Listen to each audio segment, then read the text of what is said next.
The more hits we play, the more hits we get. URL Radio, Stacy Sturm, in with you on this beautiful Thursday. And in with me, I have the one and only, the Honky Tonk Man. The greatest WWE Intercontinental Champion of all time. Now, let's get that correct. That's what it says on every website. See, the hits just keep on coming. They do. How long were you champ? And then you lost it like 13 seconds. What the hell was with that? Sometimes the faster, the better. I quite enjoyed that, and then when I got the paycheck, it was like, are you kidding me? 13 seconds? I made this much? Could I continue to do this for 13 seconds every night? That is a good point. 260-something days, 64 weeks I had the belt.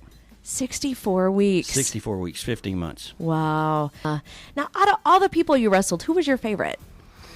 Oh, it had to be, hey, brother, the biggest arms in the world, brother. Hulk Hogan. Oh, yeah. Why? Because I love to take the leg drop. Yeah. The leg drop meant $10,000. So, if you could get that thing about 9 times a week, yeah, that's $90,000 a week. That's not a bad payday. I'll take the leg drop for that. Yeah, I'd love it. Are you serious? I wish I could take it now. I wish he was here tonight to give it to me. Now, speaking of tonight, we have you in the studio because live pro wrestling is going on at the Bismarck Doublewood Inn. Northern Outlaw Wrestling, bell time 7 o'clock. It's a special outdoor show tonight, so that ought to be interesting. Yes. It's a beautiful day. Hopefully it'll be a beautiful night. No snow. Yeah, you came during the 1 month where we typically don't have snow. So I'm happy about that, and the Doublewood over there is a beautiful place. They have me in a nice room, and I'm looking out over the city, and what a great day. Now, you're part of Northern Outlaw Wrestling. In fact, we'll do a plug for the website. If you want to find out sort of what we're talking about right now, you can go to northernoutlaw.wrestling.com. How did you get hooked up with this group, this wacky kids? I freelance around the world. I do 120 shows a year all over the world, and the independent circuit is a very close-knit circuit of guys and promoters and wrestlers that go on different websites, find out who's out there, who's available, and they contact us, and that's how we come and do these things. Now, how'd you get Honky Tonk Man anyway? How did that come about? I took it off a song. Really? And it wasn't the Dwight Yoakam song that was a cover song from... No. The original was done by Johnny Horton, a country singer that from 1958 or 59-60. I'm a honky tonk man. Yeah, and the words of the song seemed to go along with the character that I wanted to portray. The neon lights and being out all night, partying in the bars, and Now, when you started, you were supposed to be the good guy that everybody loved, weren't you? Yeah, that started out as a good guy, but I had perfected this character and this persona over a period of about 5 years before I went to the WWE, and I had made this character to be a bad guy, and they wanted to try to make it a good guy.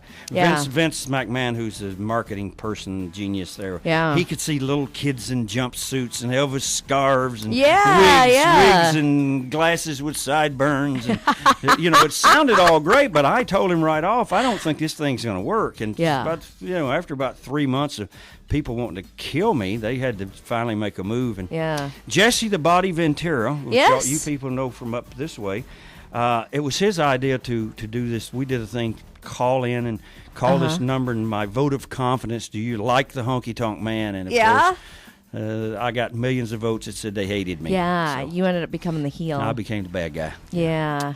Now, have you seen the movie The Wrestler? I saw bits and pieces off a bootleg Korean website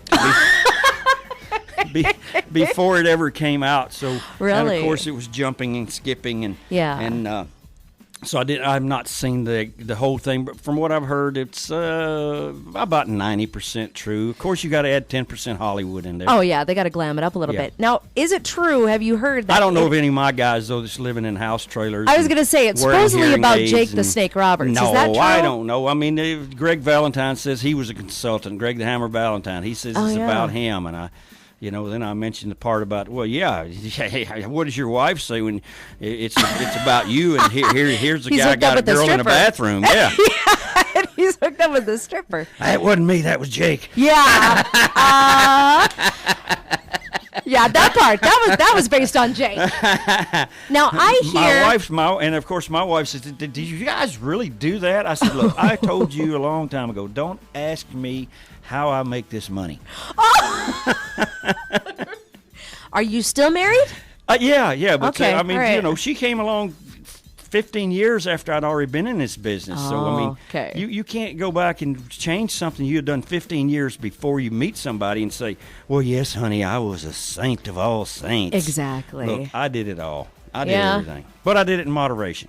That's good. That's good. Moderation to a wrestler, though, that's sort of that's an oxymoron, isn't it? Well, some of them, they have a tendency to go overboard, A little bit. Oxycontin and vodka at 5 in the morning just does not mix. Not the breakfast of champions? No. I mean, that's most of them are found dead, and it's because of that. Yeah. I usually cut that stuff off at about 10 at night. Once again, we're talking to the Honky Tonk Man. He's going to be wrestling up at the Doublewood Inn tonight at 7 o'clock. Now, we were talking about Jake the Snake earlier. Is it true that he became addicted to painkillers after he wrestled you? Oh, that's not true at all. Oh. That's not true at all. Jake, whatever. Listen, when I hit Jake with the guitar, the dust that flew out of his nose, ears, the guitar did not. Jake Roberts wrestled for 2 more years before he had neck surgery and his. Look, he had been in and out. Because supposedly you used a real guitar and it damaged. Although I've seen him get hit with whole tables, but yet your guitar. That sent Jake to rehab. It did. Yeah, no, that's not what he tested positive for. Not a guitar shot. So, come on. That story's been floating around for years, and it's just it's an urban legend. Most of the stories you hear, whatever you've heard about me, is true. Now, let me ask you, women in wrestling, that started... It's been around for years. It has, but I think it's changed so much. Yeah, that's what I was going to ask you. What do you think of that, the way the women are wrestling nowadays? I'm a fan of women in wrestling, yeah, but I'm not a big fan of the stuff they do now. Yeah. I'm not a fan of the women trying to outdo the men or the women that's just more or less eye candy for a crowd. Yeah. For 10 minutes to keep someone from switching the channels to go to another to keep the ratings there. There's way too many for some reason. I mean, 1 or 2 girls fine. 1 or 2 midgets is fine. What if you had 50 midgets and now there's 50 girls and there's 50 giants? And, yeah. I understand this this is a package deal that you have to have a lot of different characters, but I think they're a little bit overboard right now. I have another little pet peeve about. Okay, let's have a reality show, and someone wins Can you imagine? I'm gonna say Minnesota Vikings because you guys are close to Minnesota and everything. Let's say that some guy wins a reality show and he goes over to training camp to the Vikings and he says, "Hey, I'm here. I'm the new quarterback." Oh, really? How did you get that? Oh, I won it on a reality show.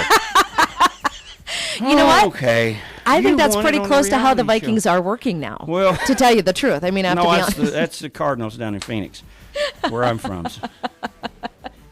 All right, so Northern Outlaw Wrestling. We'll put another plug for the website, www.northernoutlaw.wrestling.com. Or you can also check out more information tonight at steamerpromotions.com. Tickets are only $10, and that's going to be a great show. It looks like you guys have at least almost a dozen wrestlers lined up. Yeah, there's going to be a nice cast of characters. We're going to have fun. There's going to be some singing, dancing.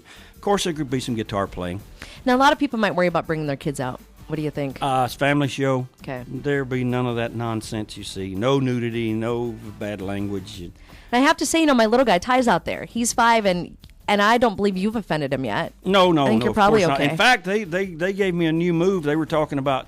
were they wrestling out in the lobby again? No, they mentioned something about... I remember years ago, when we banged the guy's heads together, we call it a double noggin knocker. Yeah. And those young fellas out there said, I'm going to give you the cymbals.